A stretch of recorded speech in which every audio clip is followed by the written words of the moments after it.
la question sur où en êtes-vous de votre projet, c'est souvent la question qu'on va vous poser. Alors d'ailleurs, que vous soyez la personne qui pose la question ou vous, porteur de projet, qui êtes celui qui la reçoit, c'est une question qui va revenir souvent.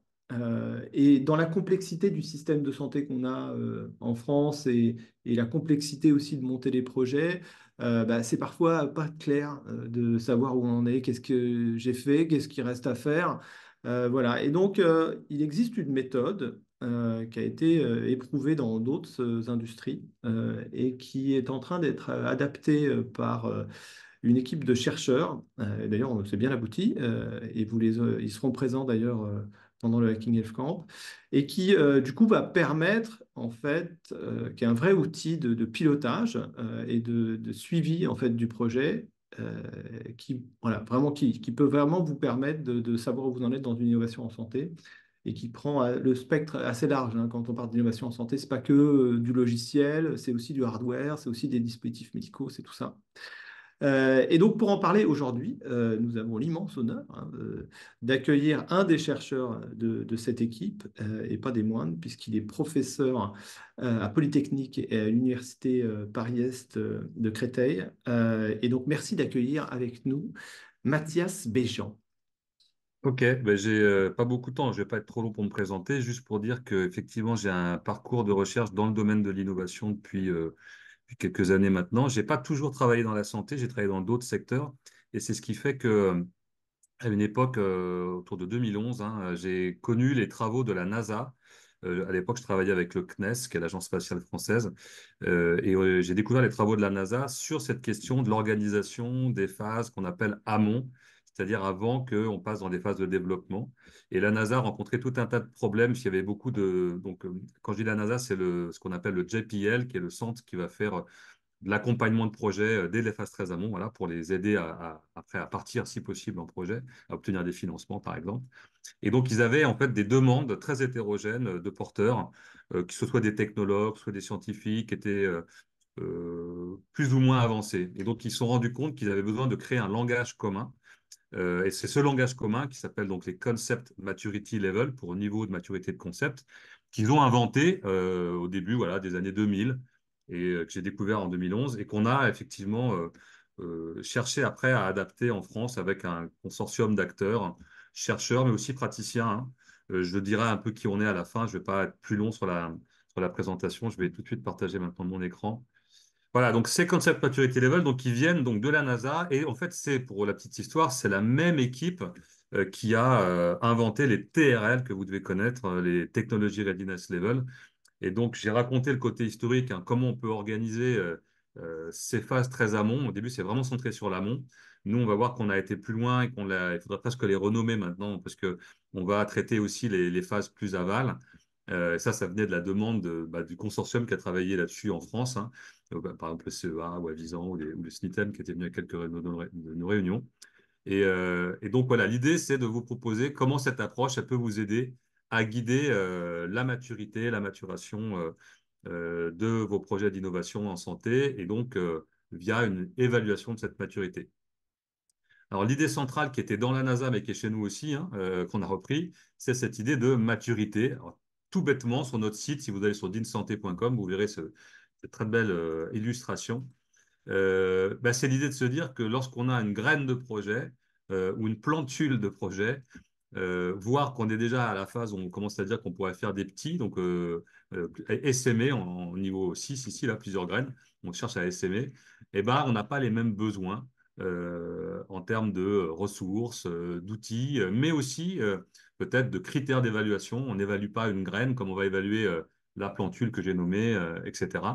Et donc, on s'est dit, en fait, enfin, ça, c'est l'idée de base. Et donc, ce qui est derrière, c'est l'idée de se dire, eh ben, ça serait bien qu'une communauté de praticiens, donc vous avez parlé de chercheurs, oui, mais il y a avant tout aussi une communauté de praticiens, contribue à créer, en fait, à la fois ce langage commun, mais derrière aussi mettre ces bonnes pratiques pour qu'on puisse identifier comment on peut, alors j'essaie d'avancer ma slide. Hop, voilà, elle arrive. Comment est-ce qu'on peut permettre, grâce à cette approche-là, de collaborer entre des acteurs souvent très hétérogènes des prestataires aux cliniciens, bien sûr des patients, les concepteurs. Enfin, donc, on voit que tout le monde ne parle pas le même langage. Ça, je crois que vous l'avez éprouvé, ou vous allez l'éprouver, ça c'est sûr. Est-ce qu'on peut se donner un langage commun? C'est pas des méthodes communes tout le temps, hein. Tout le monde va garder ses méthodes, tout le monde va garder sa façon de travailler. L'idée, c'est pas de homogénéiser les pratiques, hein. L'idée, c'est d'avoir un langage pour pouvoir décrire un avancement de projet. Est-ce que j'en suis à ancrer mon projet dans une situation, une problématique par exemple, de santé publique, et que j'ai pu le documenter, l'étayer? Est-ce que j'en suis à des explorations, à des pistes de plusieurs concepts? Et qu'est-ce que j'ai comme élément pour étayer ces pistes? Est-ce que j'ai pu focaliser une solution et un scénario prometteur que je vais tester après pour, par exemple, le développer et le valider via, s'il y en a besoin, un essai clinique? Donc, on voit que on a une succession en fait de niveaux de maturité. Ça n'est pas des étapes, même si ça paraît dans les faits il y a un ordre, hein. On ne peut pas faire la mise en production avant d'avoir ancré le concept, hein, bien sûr. Mais c'est pas linéaire, hein. On sait bien que les projets, on peut être parti sur un projet qu'on avait ancré dans un problème de santé publique, et puis complètement changer. Enfin, arriver à un test, on va revenir en arrière, prendre une autre piste et puis reavancer. Donc, c'est bien l'idée d'un thermomètre, hein. C'est pour ça qu'on le met en vertical et pas forcément en horizontal, comme on l'a vu tout à l'heure. C'est bien l'idée, on va essayer de mesurer et de pouvoir communiquer.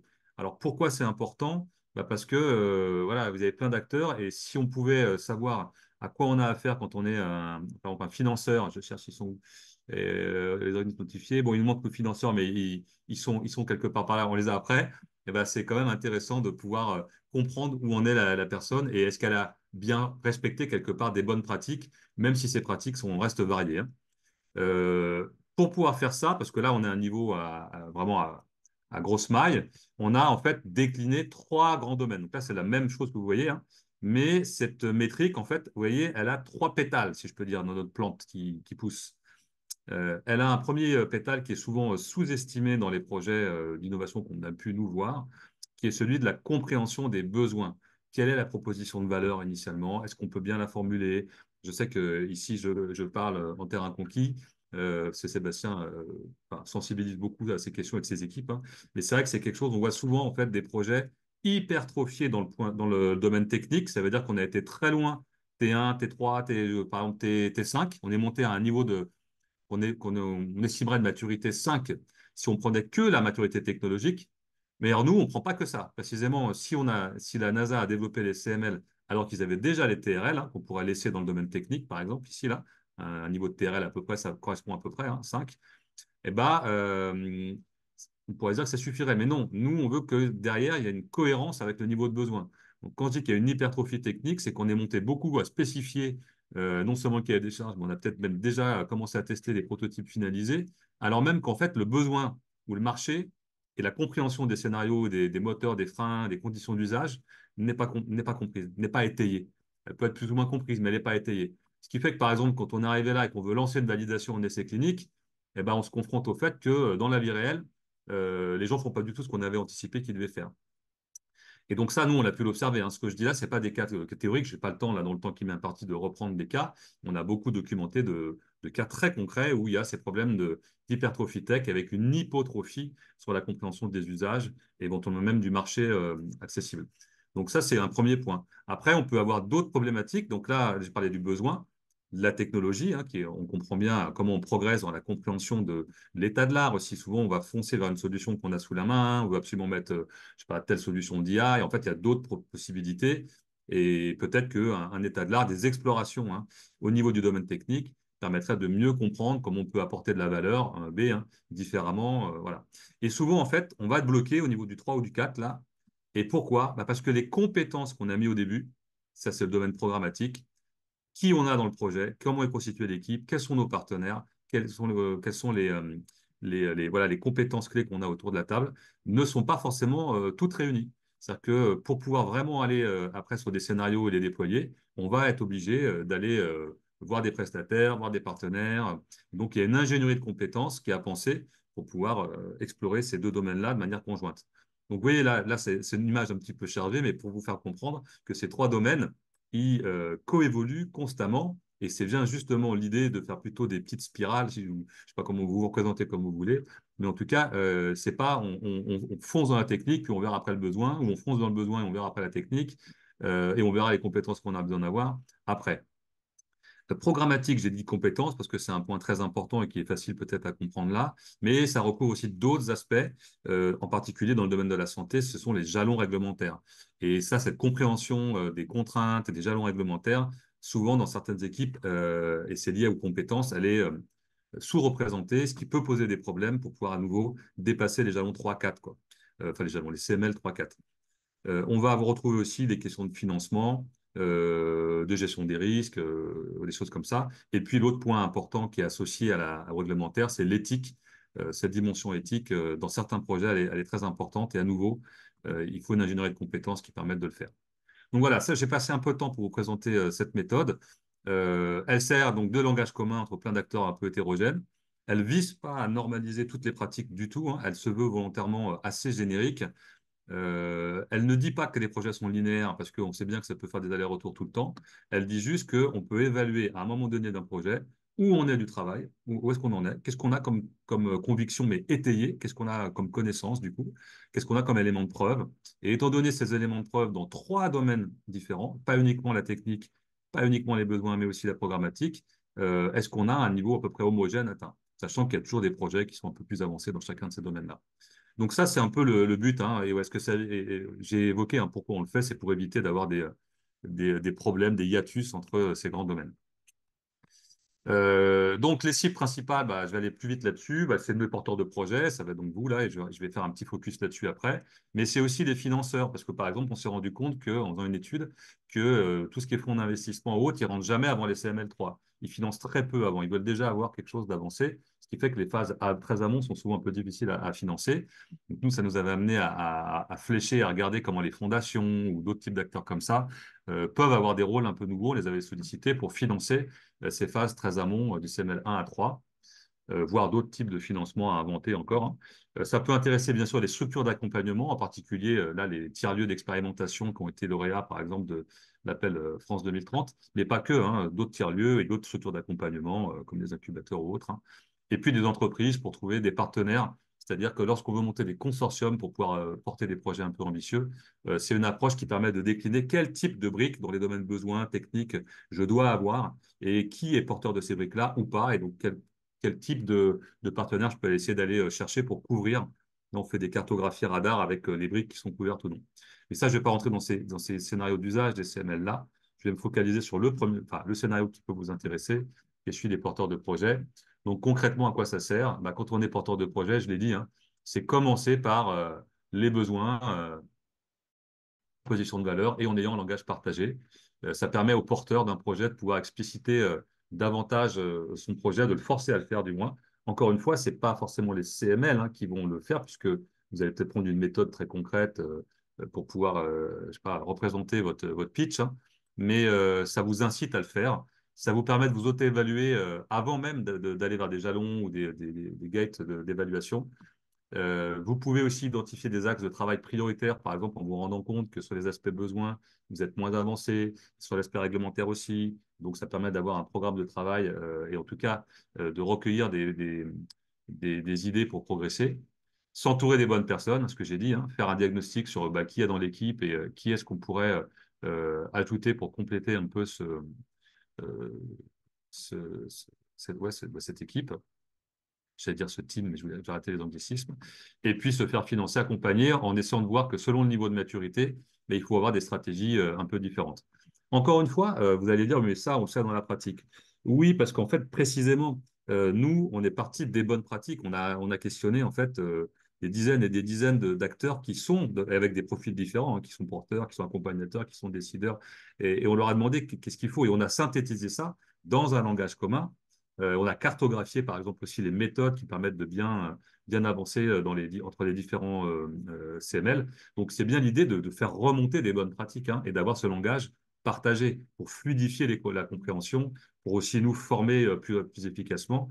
Donc, c'est surtout cet aspect évaluation, communication qui est important. Dans le contenu du même, il y a plein de choses qui existent que parfois, pour une part, vous connaissez. Mais parfois, les connaissances sont dispersées, distribuées entre des acteurs qui, du coup, ne savent pas bien à quel niveau ça pourrait intervenir. Et là, forcément, c'est quelque chose d'important. J'arrive vers la fin de mon exposé, s'il veut bien me laisser avancer. Voilà. Un petit exemple concret des bonnes questions à se poser quand on est tout au début, à l'ancrage. Vous voyez, on peut se poser des questions dans les trois domaines. Quelles sont les populations visées? Quelles sont les motivations? Est-ce qu'on a des données pour l'étayer? Est-ce on a une vision populationnelle, territoriale? Et quelles caractéristiques? Est-ce qu'on a une connaissance suffisante sur le tissu urbain, la densité, des choses qui peuvent jouer sur les territoires de santé, vous le savez. Est-ce qu'on a des relais dans les personnes, les acteurs locaux? Est-ce qu'il faut aller faire un travail déjà de repérage avant, de cartographie? Sur la technique, voilà, d'où vient l'idée? Est-ce qu'on a des processus de réflexion? Est-ce qu'on a un benchmark? Est-ce qu'on peut repérer des équipes qui travaillent sur le sujet? Est-ce qu'on peut faire un pré-cadrage par rapport aux données, des choses comme ça? Sur la programmatique, on va avoir à nouveau des choses sur les équipes impliquées. Pareil, le pré-cadrage réglementaire, voilà, il y a peut-être une erreur de... Enfin, c'est un peu lié, mais en fait, je crois il y a une petite erreur de copier-coller. En tout cas, voilà un peu l'idée. Donc, si vous arrivez à la fin, donc quand on passe le jalon à avoir une ambition stratégique qui est clarifiée, que les parties prenantes que vous avez identifiées les comprennent, que le périmètre territorial et fonctionnel des prestations est compris, enfin, commence à être un peu appréhendé, qu'on a déjà, on sait à quel type de financement on commence enfin, qu'est-ce qu'on veut rechercher, et qu'on a des premières pistes de solutions. Bah, dans ces cas-là, on pourra dire oui, vous avez ancré votre projet. Vous voyez, c'est quand même déjà pas mal de choses, hein, il faut des données. Et ça vous donne un champ d'action plutôt papier, qui est plutôt fait avec des données secondaires là, que primaires.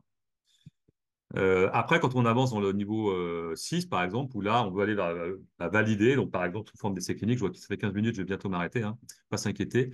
J'avais dit que ce serait entre 15 et 20 minutes. Eh ben, quelle évaluation on vise? Qu'est-ce qu'on a comme enquête ou caractéristique de cette évaluation? Ah non, ça, c'est les fonctions qu'on veut traiter. Donc, est-ce qu'on a un minimum viable product qu'on veut tester et lesquels, du coup, pour pouvoir le faire?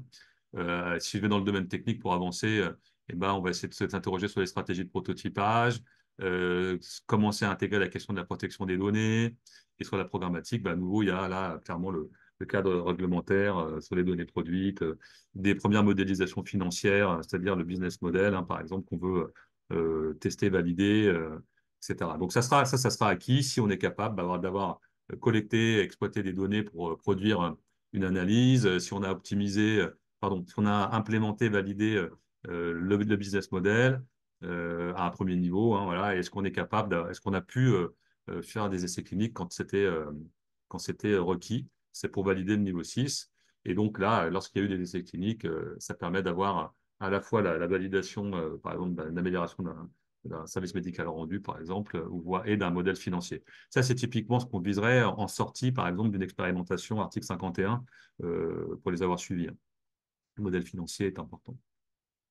Voilà, j'en viens maintenant. Donc, vous aurez probablement des questions sur tout ce que j'ai dit avant. Mais pourquoi on vous présente ça? Bah, parce que nous, on est des chercheurs. Il y a un projet ANR qui s'appelle BIN Santé, que j'ai évoqué tout au début, ou peut-être je l'ai pas dit, mais que je coordonne. Et dans ce projet-là, bah, on veut voir en fait quel effet ça a sur certains formats très concrets d'accompagnement. Par exemple, là, ici, les hackathons. Donc, on a déjà testé ça dans un hackathon en Bretagne. On va le retester chez les Bretons là, dans quelques mois. On va tester aussi dans un autre format à Besançon. Et puis là, il y a bah, chez vous, là, à Strasbourg, la proposition de participer à cette expérimentation qui a été favorablement reçue par l'équipe du Hacking Health Camp. Donc, on est ravis. Donc là, ce qui se passe, c'est qu'on est là. Hein. Vous assistez au webinaire que je présente. D'ici là, on va vous envoyer un lien.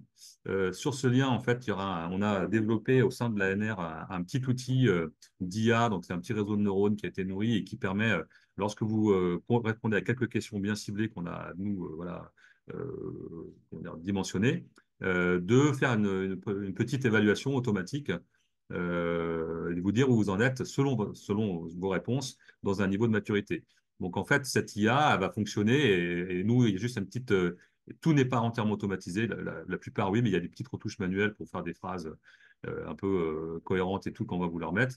Si vous complétez cet auto-questionnaire en ligne, l'outil nous donnera nous, on traitera les données et le 5 avril, on vous mettra les résultats avant. Ce qui vous permettra pendant le hackathon, peut-être, on verra, hein, ça, nous, on fait l'hypothèse par rapport à ce que j'ai dit, d'organiser votre travail ou de voir vous donner des objectifs ou d'en tenir compte ou non. C'est un peu ce qu'on veut évaluer. Et on vous redemandera de faire, à la fin du hackathon, un autre petit auto-questionnaire pour voir si justement bah, vous avez progressé. et on vous rendra ces résultats après coup à tous ceux qui l'ont rempli. Nous, en parallèle, le 6 et le 7, on va participer. Donc, c'est pas moi qui pourrai être là parce que je serai en congé à ce moment-là, mais il y aura des collègues du projet NRD Santé qui seront là et qui vont eux-mêmes observer les pitchs et qui vont observer les échanges avec vos coachs pour essayer de voir comment eux, ils évalueraient les CML et on comparera et vous aurez une remise des résultats où on compare votre évaluation et les évaluations des experts. Ça vous fait un petit tableau comment dire, avec des plein de couleurs et tout, qui nous permet de voir où vous en êtes. Et on vous proposera probablement aussi pour les plus volontaires un entretien de débriefing à la fin.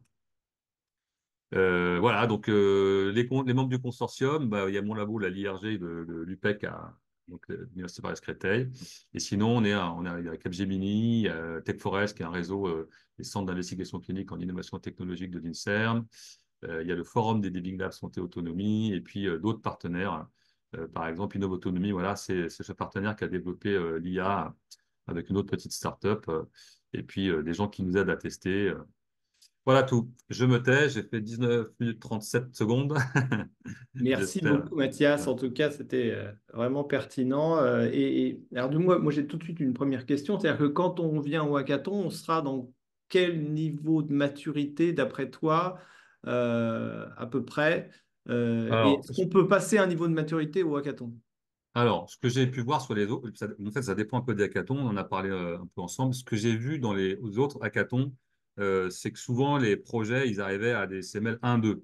Ils n'étaient pas à 5-6, hein, c'est rare. Hein, Par contre, il y a des événements dans lesquels certains porteurs ont déjà pas mal de données, hein, donc sont plus élevés. Et donc, on verra si on est entre le 1 et le 3. Ça m'étonnerait que vous ayez tout validé à des niveaux de 5-6 en arrivant dans chaque atome, mais après, c'est possible. Hein. Là, pourquoi pas. Par rapport à ça, ce qu'on a pu voir aussi dans les cas qu'on a déjà documentés, c'est que, alors, il n'y a pas forcément, durant les 2 jours, franchissement d'un niveau entier, ce qui n'est pas facile. Par contre, oui, clairement, ce qui est ressorti, il y a même un papier qui va être publié, c'est qu'il y a des gens qui ressortent avec un programme de travail, des éléments très, très fins, très clairs sur comment ils vont l'obtenir, ce niveau. Par exemple, ils sont 2, bah, comment ils vont obtenir le 3, et ils ont bien identifié très concrètement les actions à mener. Et donc, ça leur permet bah, enfin, assez vite de l'obtenir et de pouvoir se dire ils ont consolidé leur projet, qu'ils vont pouvoir enfin, avancer dans leur Ça donne une visibilité assez claire de la ouais, liste des tâches à faire c'est qui ça. reste à faire. Souvent, c'est vrai qu'on C'est ce constate qui est un peu. ressorti. Ce qui est ressorti, c'est qu'il y a des choses qui se font, donc qui viennent permettre de clarifier. Donc, il y a déjà, souvent, quand on est au CML 1 ou 2, c'est qu'on a besoin de clarifier la proposition de valeur. Quel est le scénario d'usage? Comment? Et comprendre les freins, les moteurs, les conditions d'usage très finement dans des scénarios qui sont modélisés. Et souvent, ça, c'est pas vraiment fait. Et je sais que toi, Sébastien, tu es, nourri à ça depuis voilà, des années. Donc, tu ne diras pas le contraire. Mais souvent, ce qui se passe, c'est ça. Et ça fait, en fait, un effet d'accélérateur, ça donne ça donne une compréhension et puis ça donne une robustesse à la proposition de valeur qu'elle n'a pas au début. Et là, on peut dire dans ces cas-là que oui, on valide le CML1, par exemple, pour voir si on était un peu plus avancé le 2. Ce qui est déjà quand même vraiment pas mal. Hein. Et parce que là, on va se dérisquer le projet énormément. Ce qu'on a pu nous observer aussi, c'est que les risques, ce qu'on fait au début, ça coûte très peu cher, ou en ressources et en temps, mais on dérisque énormément des problèmes qui peuvent arriver derrière. On a vu des essais cliniques qui avaient été lancés avec des choses qui n'avaient pas été dérisquées suffisamment en amont, perdre 18 mois d'essais cliniques, parce que ça fout tout part, ça marche pas, à cause de ça. Donc les coûts après, elles sont très élevés. Alors Ouais. qu'au début, c'est pas cher de le faire et ça peut avoir fortement de. Ça, c'est dans la value proposition design. Ils ont un beau petit schéma où ils montrent bien hein, certainty, la certitude qui diminue fortement avec très peu de dollars et qu'après, pour gérer les risques, ça coûte très cher. Je le mets des fois aussi dans ma presse au début du hackathon. Bah oui, il est parfait ce truc, il est parfait. Oui, alors je vois les questions. Peut-on avoir les diapos de chaque niveau de CML? Sera-t-il possible de revoir la mini-conférence? Bien sûr, il y aura le replay. Vous aurez accès aussi aux slides, hein. Je pense que tu Tout partageras à les fait. slides. Les slides, je vais les partager. Et puis, pour ceux qui veulent savoir un peu plus, donc on a le site, hein, bien sûr, qui est accessible, dinsanté.com. Mais surtout, on va vous donner probablement un lien vers un petit webinaire aussi qui complète un peu ce que j'ai dit, qui reprend. Donc, ça vous permettra d'avoir d'autres données. Voilà, on va faire Euh, un euh, article, nous, de ouais, notre et, côté, complet avec tout ça, toutes ces ouais. Et alors, ma recommandation, c'est à ce stade, ce qu'on a vu dans les hackathons, les formats courts. Il ne faut pas se lancer dans l'usine à gaz, de voir ce qu'on a B3, B1, B1, 2. Voilà. Ça c'est contre-productif parce qu'avant tout, il faut parler du projet. Il faut écouter ce que les coachs auront à dire et ils vont pas s'exprimer forcément avec des B1, B2. On leur a pas demandé du moins. Ça peut alourdir. Non, par contre, c'est d'avoir ces trois grands domaines en tête. Et c'est ça la boussole dans le hackathon. C'est est-ce que je suis pas en train de d'hyper déterminer ou spécifier ma solution technique alors même que j'ai pas fait un boulot d'ancrage sur le besoin et tout ce qu'on a dit. Et déjà, rien que ça, en fait, c'est des choses un peu, à mon avis, importantes. Alors oui, tous les gens qui sont présents ici ne sont peut-être pas des candidats au hackathon. Donc il y a plusieurs profils.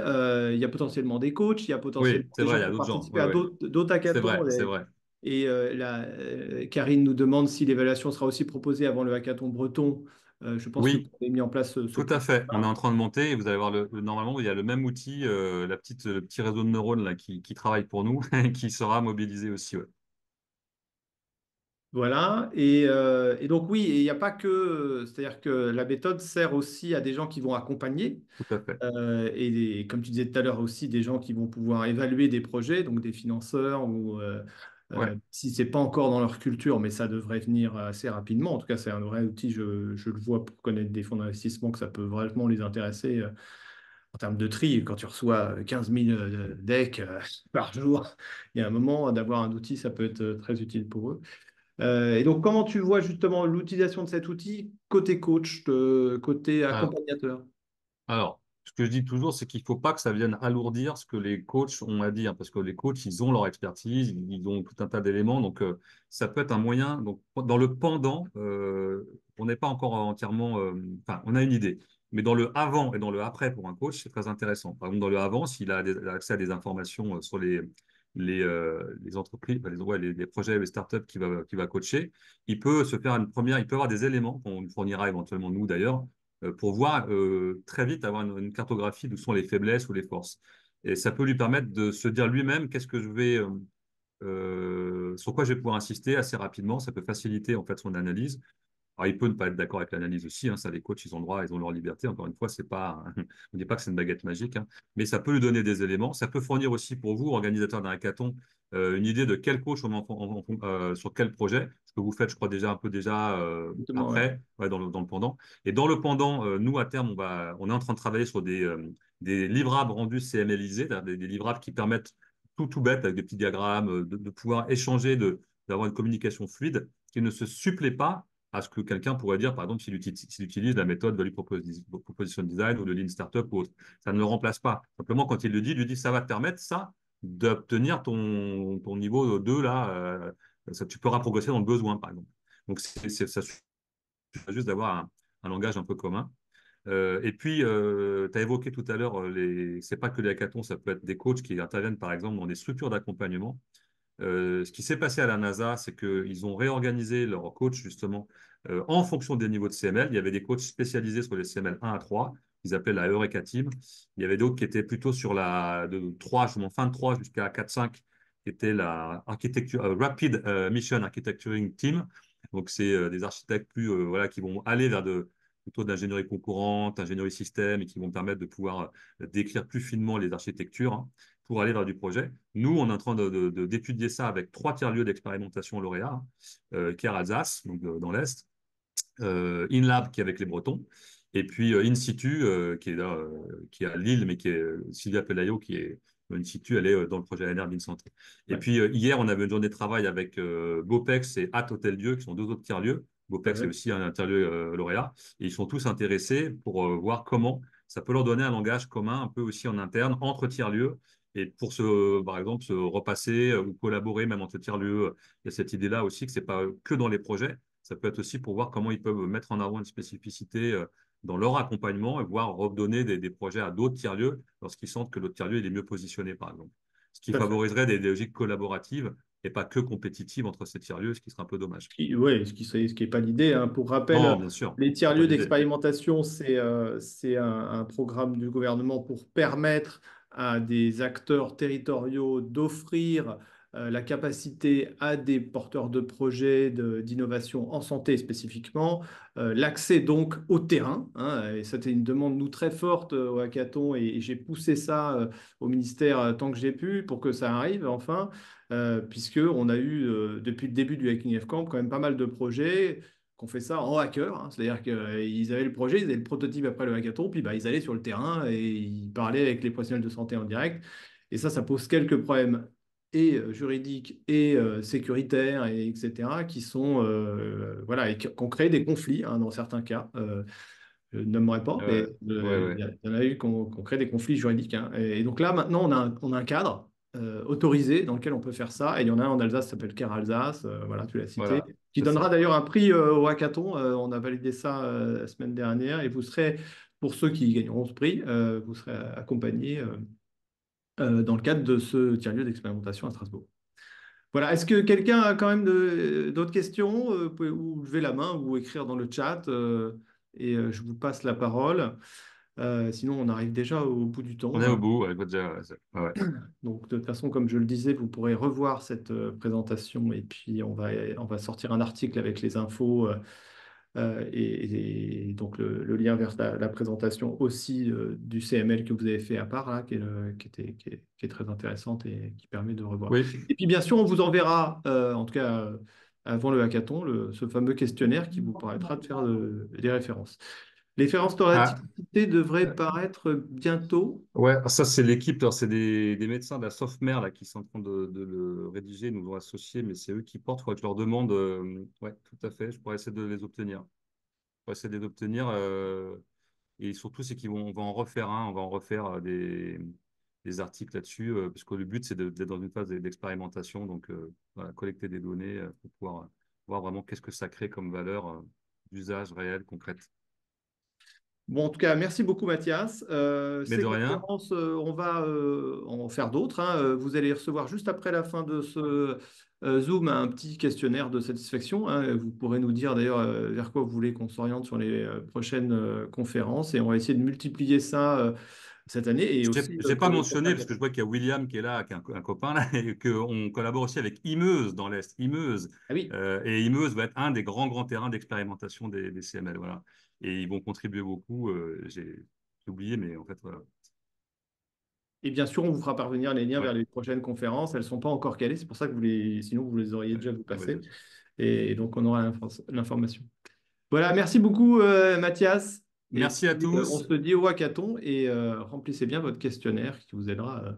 Oui, on va vous À la envoyer suite. le lien très vite. Au Merci à revoir. tous. Au revoir.